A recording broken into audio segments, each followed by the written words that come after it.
Kei Tongba Lukhrabi Macha. Thaina mamangayda leibak amada Lukhrabi ma leiramboire.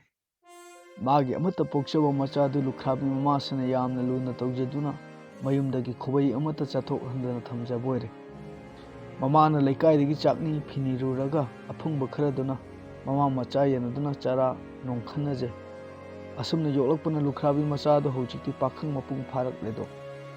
Machanaga chausilakpane mamanaga sonjilakpane nongmadi Lukhrabi macha mamadagi bidai lauraga leita lairaba thiba thorakki.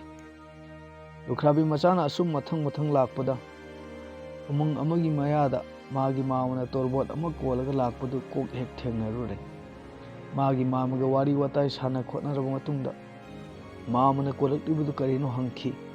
Pakhang pharaga torbot masak khangdabaduda mamado ngakhrabore.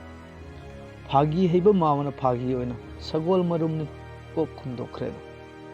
Sagol kangjigi oja afawgi macha oibana Lukhrabi machadu sagol tongduna kangji sanaba kasi yamna pamjaboire. Magi mamana sagol marumni haibaduda kadaida phangbagi sagol marum sibo mama haina amuksu hanglakledo. Mamana hanubagi mayumda phangbani sidagi khara chatlaga leibani haina anakpada leiba mayum ama taksilamlaga makoigi yumthakta panbani hairamlaga chatkre. Mayumda halaklaga Lukhrabi machana mamada ima pesa piu sagol marum leinaba haina taklaboire. Mamana yengdum yengge haiduna taret senja khara puthoktuna pire. Madu piraduna Lukhrabi machana ngasai magi mamana taklamba hanubagi yum haibadu thiduna sagol marum leiba laedo. Hanuba ni dusu Lukhrabi machagi apangwa matau adu ubada sagol marumni haijinduna torbot achawa ama pira aboire. Torbot adu koladuna Lukhrabi machana asum lakpada makhong hamlingladuna torbanda mata chaba mafam ama yengduna torbotu thanamlaga turenda makhong hamba kumthakre. Lukhrabi machana makhong hamba kumthakringai talak asida kei ama la aboire. Kei aduna Lukhrabi machana leiraida thanam liba torbot adu uraduna makhut achawbaduna pak pairaga bok yaiduni sanabada torbot achawbadu bok launa hek kaire.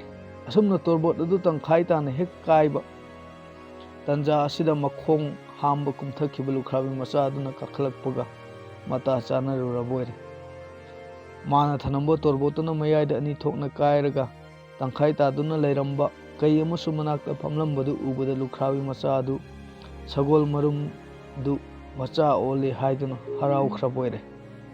Keina kamdawi sagolna kamdawi khenaba khangdaba maramna keidubu sagol macha ni ningduna tap chongchinduna ngakthi chaptuna pharedo.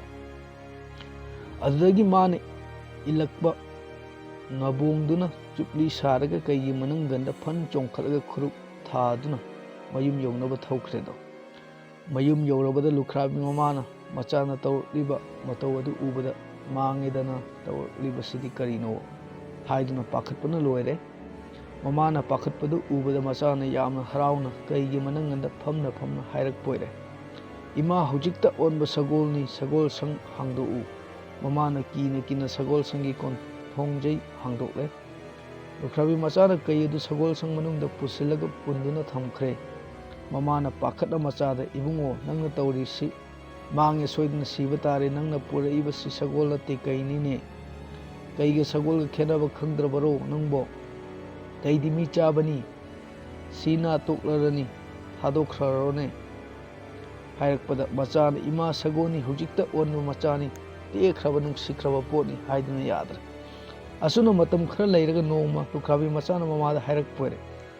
Ima leibak asigi ningthauda magi khutpu taretka thantaga sagol kangji singnasi aina thoiraga ningthaugi macha nupi lauba mana thoiraga aibu hatpa haina haibiru. Mamadu ahanbada yajade adubu machana asum thaksilakpadagi chattaba yadadu ningthauda chatlaga hairure. Ningthausu oithok aroidaba wadu tabada phagi oina khandoklaga kangjai singnasi yara edo. Kangjai numitni kangjai bungda leibak chona tinkhre.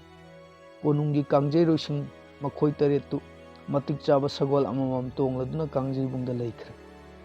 Lukhrabi machana keidu tongladuna kangjai bungda thawjilakpada ningthaugi kangjai rosing sagol singdu kei ubada kaiduna chenkre. Kana amata kaigi manak nakpa ngamkhidre. Asumna Lukhrabi Machana kangjai thoiduna ningthaugi machanupi lauraga nungaina pankhiba oire. Thajabana lanni haibaduni. Kaibu sagolni haina thajarubadagi Lukhrabi Macha maraibak thambal satkhi.